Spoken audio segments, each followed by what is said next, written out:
Welcome to Semper Fi. I'm your host, Mark Bonstein, or as I was commonly referred to as Staff Sergeant B. Get with my guest in 1 minute. First, we're going to go over our usual what happened in U.S. military history this day, July 28th. In the Navy in 1945, Japanese warships sank the American cruiser Independence, killing 883 seamen at the worst loss of history of the U.S. Navy. And in 1946, in the Marine Corps, elements of the 11th Marines clashed with Chinese communists at the Operation China. And in the Army, in 1965, the first 4,000 paratroopers of the 101st Airborne Division arrived in Vietnam, landing at Cam Ranh Bay. And that's what happened in July 28th. And the VFW has a bank for homeless veterans, a food bank for homeless veterans. On July 1st, the VFW started a food bank in honor of homeless veterans and veterans in need of help in the difficult times to think of their families. And that will be from Friday from 10 to 12 p.m. The food bank is for homeless vets and their families only. So without further ado, I'm going to enter first day with a new tongue. I'm still breaking it in. Welcome my guest, Mike Edwards, served in the Corps.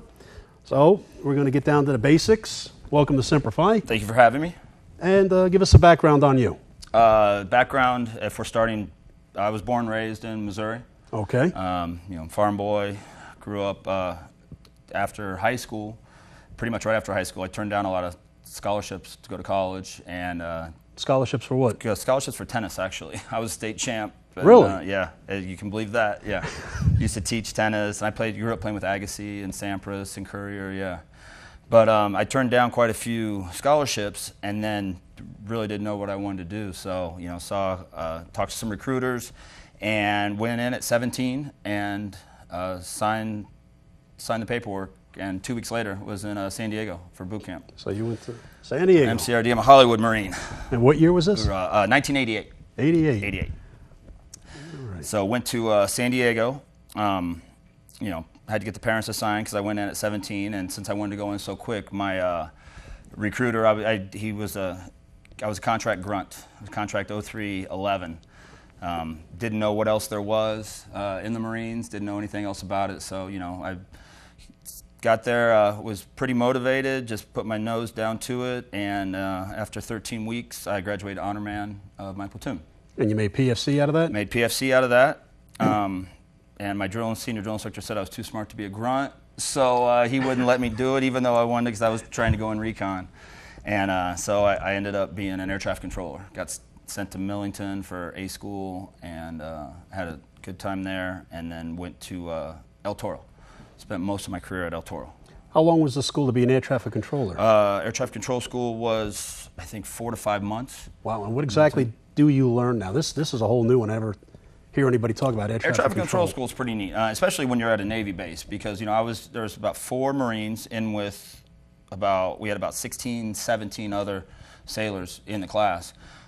What I didn't know is, Marine boot camp is so stringent and so tough, but when you get out for your A school, all the Navy and stuff like that, they were in their dungarees, they were in their utilities all the time. They could never wear civilian clothes. So we wore our Charlies or our utilities to class, and it was pretty much a 9 to 5, just like going to college.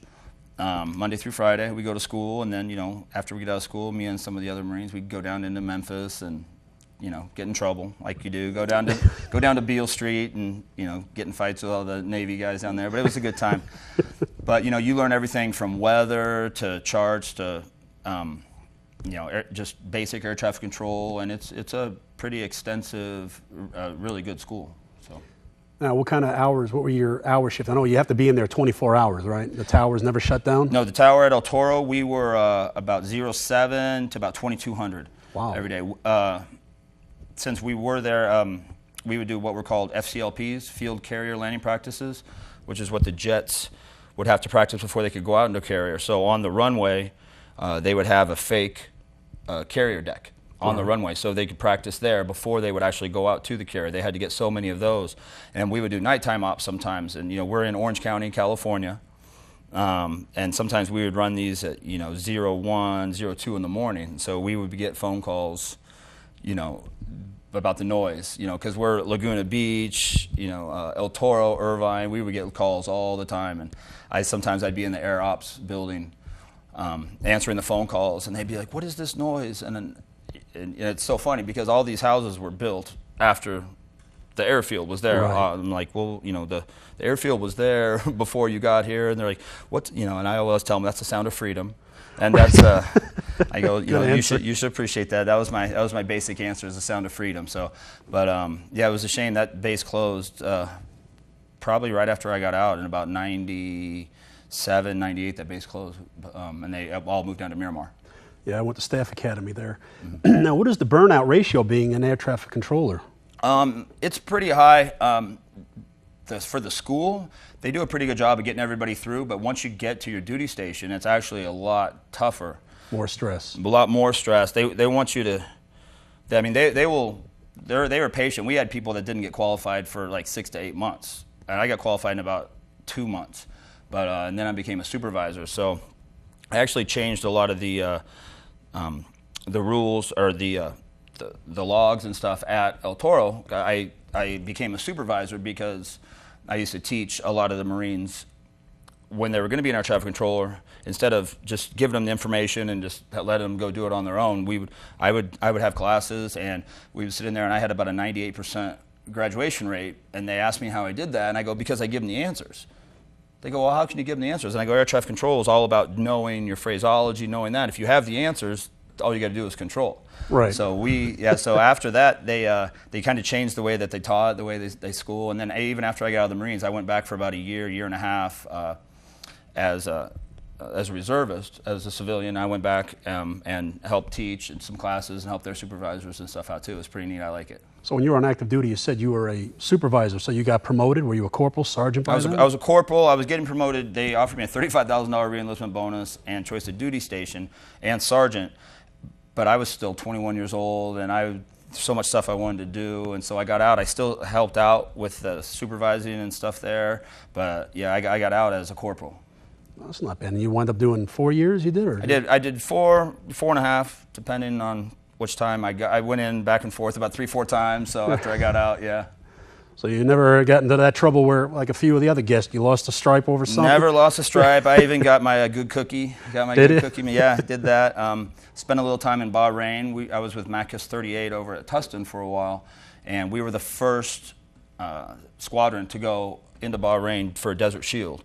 Before anyone ever knew about it, August 2nd, we got sent over there. So we had to go set up the first airfield so everyone else could come in. We were in the barracks there for about 2 weeks till the Air Force showed up, and then they kicked us out into tents, like they're prone to do. Yeah, that's the story of my life, right? Like they're prone to do. Yeah. What was your best time in boot camp? Best time in boot camp? You've heard of Mount Mother. Yeah. Yeah. So I used to love. We used to go humping that, and right before I made it to guide, I was there, and I was a squad leader, and we had about 2 or 3 Marines that were falling down. So I pick up a couple packs, a couple rifles, and I'm going all the way up this mountain, and I'm pushing people up, and then drill instructor just comes behind me and smacks me on the back. He goes, "You're the guide," and that was like the coolest thing. He's like, "You're the guide now." But then we had to go back down, and as you know, coming down this mountain, it's a lot harder because you can touch it when you're going up. Going down, we would have the runaways and stuff, and they would take out people, and you'd see people tumble about 200-300 feet. But yeah, I used to, that was a good time. Even now, when I drive down the I-5, like through Camp Pendleton, like from Orange County to San Diego, and you get that smell, all the vegetation and stuff like that, I get really big flashbacks. Same here. From boot camp down at Edson Range, firing down there. Yeah, it was a good time. So what did you end up shooting on the rifle range anyway? I was a 5-time expert. I was a PMI for my squadron. Were you? Because air wingers can't shoot too good. So they barely go out to shoot at all. Yeah, but I was a PMI for our squadron, so I would go down. I was I'm not a morning person, so about 06, I'm driving down to San Clemente, and I realize I'm low on gas, and this is back in probably 89, 90, and I have to pull over and get gas. I'm just getting out and getting gas, and this captain comes up to me, because I was in my utilities, my camis, starts yelling at me. I'm like, I go, what am I, it was funny, but he was getting on me, and I told him what I was doing, and I used to always go down there, and we'd hang out at the E Club right there on the beach, the beach club, and I used to love going down there after shooting all day, going having a few beers down there, and they had a really nice gym out there I try to work out before I go drinking beers, but sometimes it didn't work out that well. But they had the gym right there on the sand with the concrete and the concertina wire, and they called it the pit. It was neat. Yeah, I liked that base. Now, the big thing was back in the days, we weren't allowed, the Marines weren't allowed to go out in town in utilities. You had to be in this uniform. True. You know, the camis is why, some people be thinking, why was the captain yelling at you? Right. Because they had this big thing where all the other branches can do it, but we don't. Right. Because you'll see a lot of the Army and the Air Force, they'll be out in town in their.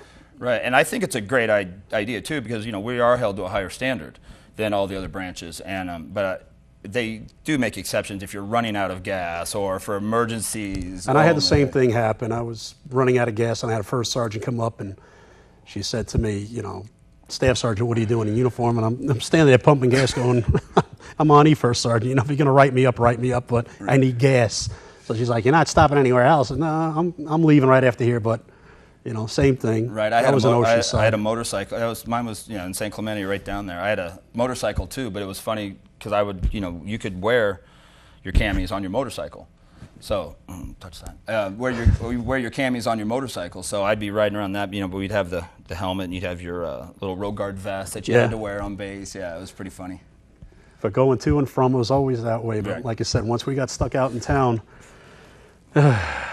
What other duty stations did you go to?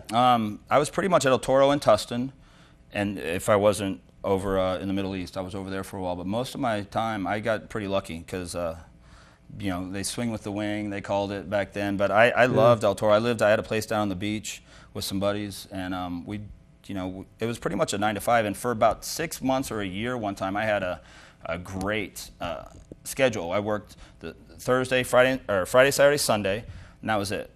We'd work the base, or the airfield was open on Saturdays and Sundays about maybe 8 to 10 hours. So we'd work a long weekend, but then we'd have 4 days off. Because like on Saturdays, Friday, the officers club at El Toro was always hopping. So we get all the pilots from all over the country. They do their cross countries. They come in, they'd stay in the transient barracks. And then you'd wake up, you get there at like 09 when the base opened, and then they'd be delaying their flights because they're all hungover, delaying their flights. No, say it ain't so. Yeah. All right, we're going to take a quick break. And then we'll be right back, so get a cup of coffee and join us.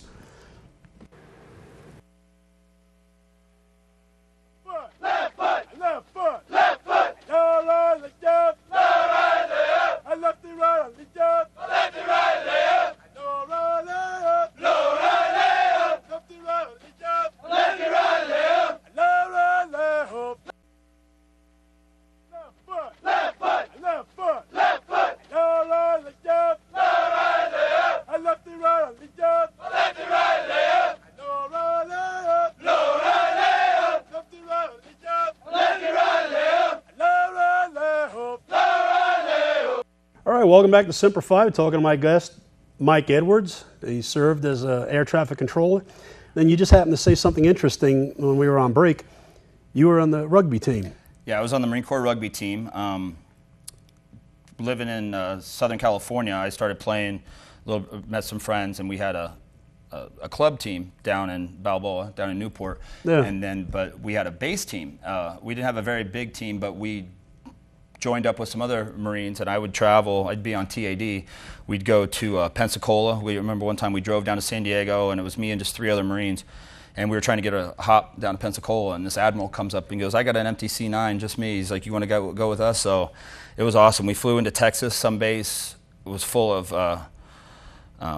B-52s and B-1s, bombers. And I'm like, I've never seen this base or heard of this base before. It was pretty interesting. Because I'm an air traffic controller, I never heard of this. So we went in. It was one of those little, I don't think it's there anymore, but it was a good time. So we go to Pensacola. And being on TADs, is not a bad deal because you get paid and play rugby and, go have some beers with your buddies. Because I was on the rugby team on Camp Pendleton with Supply Battalion, but I never made the rugby team. Mm-hmm. We played the other units on Pendleton. Right. We were Supply Battalion. And what was your position? I was hooker. I love talking to people that don't know rugby. And I was a winger, actually. Were you? Winger, fullback, yeah. I played. I was a little leaner back then. Yeah, same here. Lost that girlish figure. Yeah. Yeah. I was a hooker in the scrum. Mm-hmm. Then once we broke out, and I used to love in the scrum because that was where you gave your best shots. Oh, yeah. You break out of the scrum, you can give somebody a rabbit punch in the ribs. You get rucked over with some cleats, and yeah. And I was a loose head, and my captain kept rubbing his head up and down on me, and I was a loose head, and I said, "Sir, knock it off."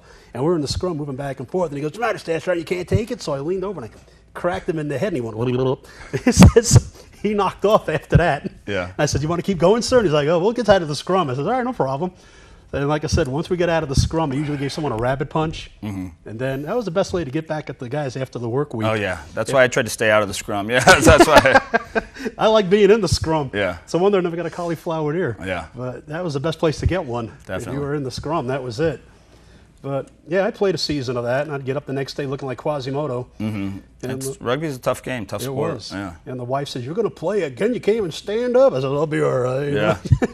That's the way it was, yeah. And then once you go out there and start stretching, the next thing you know, you're out doing it again, waking up looking like Quasimodo again, looking for church bells. That's right. So we had a good time with that. So you got out, and now you are in charge of the 9/11 Remembrance Run. Yeah. Why don't you tell me a little bit about that? I want to hear about what you do here. This year's a 10-year anniversary of the 9/11 attacks on the Twin Towers in New York City and Pennsylvania and the Pentagon. So in Las Vegas, we're having a 10-year anniversary celebration of life and of unity. It's going to be held at the Plaza Hotel, Fremont Street, and it encompasses a whole variety of events. We're having a car show. We're having 5 motorcycle rides. They're hoping to get up to 10,000 bikes to come into town. We're having concerts Friday and Saturday. We're doing a parade on Sunday, and it's just a really big, huge event. You can go to 911unity.org to find out more information on it. I'm the security chief for the event, and it's going to be a really great celebration. We're getting a lot of dignitaries, a lot of military are coming in to support it. Police, fire, EMS from all over the West Coast are coming out to ride in the parade, and we're doing a motorcycle run down the strip. It's going to be a really neat thing, yeah. And this will be happening on the 10th, though, right? It'll be the 10th, 11th, and 12th. And 12th, because I've been hearing radio commercials about it on the Yeah, the we have run. quite a few billboards coming up now in Vegas. We're advertising quite a bit. It's the first, obviously, it's the 10-year, it's the inaugural, but we're going to try to do one now every year in some aspect to try to celebrate. Pepsi just came on board. They're going to put our logo on 1 million Diet Pepsi and Pepsi cans. Oh, no kidding. Across And the logo Nevada. being? The logo, the 9/11 Remembrance logo, and the website, so people can go online and find out information, register for all the different events. We're doing a 9.11K run, a 91.1K bike ride, bicycle ride. Yeah, so it's going to be a pretty neat event. Oh, like a regular 10-speed mountain bike type? There won't be motorcycles? Yeah. Hey, you never know. You know. That's about as much extras as I can get as the motorcycle. So. And I've been liking your vest. You with the Marine? I'm with the Marine Riders, Marine Riders of Las Vegas. I've been with them for about a year now. Great bunch of guys. Any Marines in Pahrump or Las Vegas interested? You have a motorcycle, doesn't have to be a Harley. You come on down. We're based out of the Leatherneck Club at 4360 West Spring Mountain Road on the corner of Spring Mountain and Arville next to American Shooters. We have our meetings the second Monday of every month at 1900. It's a great bunch of guys. It's just good to sit around. You get a lot of camaraderie. We're just a bunch of Marines that get together that have motorcycles that like to ride. We're not affiliated with anyone, just the Marine Corps. How big is the club, the Marine Riders? We've got about 150, 160 members. Not bad. So we're the biggest club in Southern Nevada. Really? Yes, by leaps and bounds. And I mean, largest, and we're one of the most well-respected. We do 2 Toys for Tots parties every year. We have quite a few big events. We just did our Toys for Tots kickoff party last month, and we had about 600 people in our parking lot with a band, barbecue, everything. We do it up pretty well. Now, the Leatherneck Club is a good place to go. There's a lot of memorabilia on the walls, a lot of history in there. We got a museum in the back. I bartend there on the weekends. It's a lot of fun. I love just talking to the old Marines, getting to hang out, listen to the war stories. And because after I got out of the Marines, I really didn't do anything affiliated with the Marines at all, for quite a few years. I'd been to the club a few times here. There's a lot of Marines in Vegas that don't even know about it. Oh, yeah, I tell a lot of guys about it. Yeah. And they've never heard of it, and I try to tell them how to get there. Yeah, and they still get lost. Yeah. Yeah. It's hard to find, but it's a good time. And like I said, being back around some of my brothers, it's good. You can be away for a while, and you still come back, and you really, you still everyone's chewed the same dirt. Everyone's gone to boot camp at either MCRD, San Diego, or Parris Island. You know, I can talk to a World War II vet, or I can talk to an Iraqi and Afghanistan vet, and we get along just great. Oh yeah, I've been in there many a times. Yeah. I have a great time whenever I go in there. It's a lot of fun, like you said. Just a lot of general camaraderie. Everybody in there is real nice. Nobody feels like they have to prove anything to anybody else. Nope. No, it's a good time. Yeah. Been there, done that is why. That's right. They realize, like you said, we've all chewed on the same dirt. Yeah.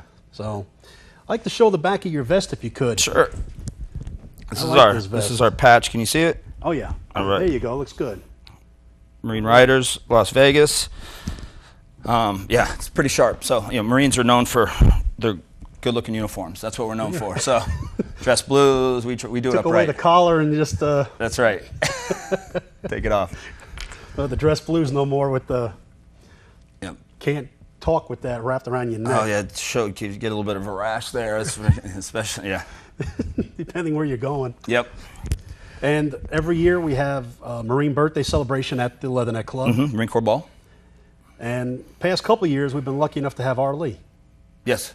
Is he coming again this year? I have not confirmed that yet. You know who was there last week? Captain Dale Dye was at the club last week. Was he? Yeah, it's a funny story because I met him in '02 when I was doing stunt work in Japan at Universal Studios. He was our safety instructor. I was the Terminator at Universal Studios in Japan, in Osaka. And I met him. Yeah, he was a really nice guy, but he came in. He was there last week doing a book signing, hanging out, but I talked to him. He remembered me. Yeah, he's a really, really great guy. Yeah, a lot of the people that show up there, like I said, they're really down to earth. And I'm trying to see if R. Lee's going to be there again this year. Yeah, he's a great time. Is he? He's good people to talk to, really real easy, laid back. And, yeah. Yeah, like I said, that's what they have to show. You know, they've been there, done that, and the real down-to-earth people. He was at he came to Excalibur 5 years ago, and had his picture taken with some of the people in the security dispatch down there. Okay. And they have a picture of him, and I was asking one of the supervisors, I said, how do you know R. Lee? I needed to go. The director of security at Excalibur is a Marine. Really good guy. He's a gunny. Okay. He was retired first sergeant. Okay. I can't remember his name, but he went to open another casino. Okay. So. Because I'm down there. I'm working there tonight, actually, because I work in the Tournament of Kings there, the stunt show there. Yeah. Yeah, I think that one guy. Yeah, when I worked there, he was our director. And then after I left, I heard that he got an offer to open another casino when he took it. Okay. He used to have a little drill instructor statue on his desk. Of course. He was a drill instructor. Yeah. Did he treat everybody like that too? Still? Nah, he didn't. He was very laid back. Right. Because him and I would talk a lot, and he would say they couldn't handle if I came off and came my they'd start cover. crying. A lot of people in Vegas, they don't understand. You know, I learned more in boot camp about managing people, about working with people, about life, about everything in that 14 weeks of boot camp than a lot of people, than they teach in the schools, and they teach in management schools, and how to work with people, how to manage, you can't be it's like they say, you can't be a good leader unless you're a good follower. That's right. And how many times did we ever have to do that? Quite a bit. Just being in charge of a range detail. You know that old story where the first sergeant tells the PFC, take the guys to the range, qualify them, and he comes back 2 weeks later and the PFC is all ticked off, and the gunny says, why are you so mad? He goes, why'd you make me do something a private could have done? And the PFC had to do it. And he says, you give this to me when anybody could have done it. Give it to somebody who wasn't such, I didn't need to do this. They could have done it. Well, that's what I like doing all the time too. You get somebody that's kind of a mess up, or doesn't really like to follow orders, stuff like that, and you put him in charge of something, and they usually step up to it, and it serves two purposes, because now they see what kind of drama that they cause when they don't listen to anybody, and then second of all, they understand what it's like to be a leader, and they usually step up their game quite a bit. So and they always rise to the occasion. It's just in the civilian world out there, nobody gets that opportunity because they think they can't handle it, they don't give them the chance to, and that's a shame. Yeah. And we're always given the opportunity to prove ourselves, and that's what I always liked. That's right. Always had a good time. Well, Jeff's letting me know that we're coming to the end of our time. Okay. So I thank you for being on the show, and I've already given you two. I've got a couple. Here's a third chip now. All right.